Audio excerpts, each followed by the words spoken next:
teise pealt seda. Ma võin panna selle maksimumi peale, ta ei tunne mitte midagi. Ja kui te lähete küll tegema ja siis vaatate, et see ei tööta, siis tegelikult tuleb see sellest, et te ei tekitanud vooluringi. Te peate võtma inimese käest kinni või teisest käest kinni ja võtma siis laialt pinnalt, et mida laiemale pinnalt võtate, seda vähem te midagi tunnete. Ehk siis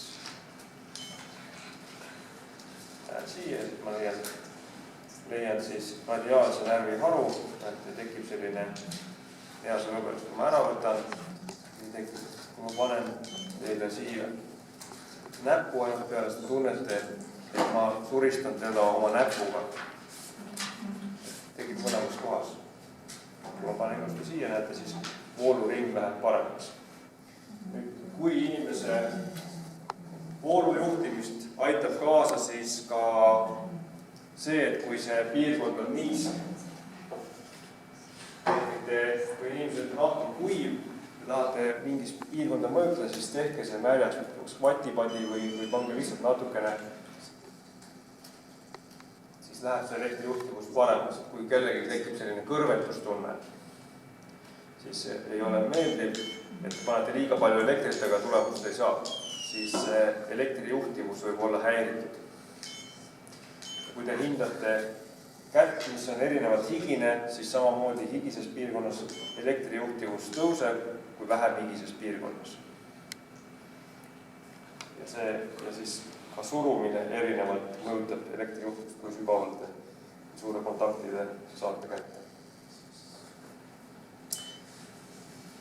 Nii, ehk siis tugevust saate mõjutada siis siit. See pluss sellel aparaadil on siis erinevad režiimid, käima läheb siis selle otsiku režiim kõigepealt, plussiga saate panna juurde, miinusega vähemaks. 6 on maksimum, 1, 2 on miinimum, optimaalne suuremate lihaste puhul on siis 4, 5 ja 6, väiksemad. Üldiselt tundlikkus hakkab siit 2 pealt, 3 pealt ja edasi juba stimuleerimiseks. Siis hindamiseks peate kasutama väiksemat, ehk siis eristada, milline punkt on tundlikum ja stimuleerimiseks kasutada siis suuremaid sagedust.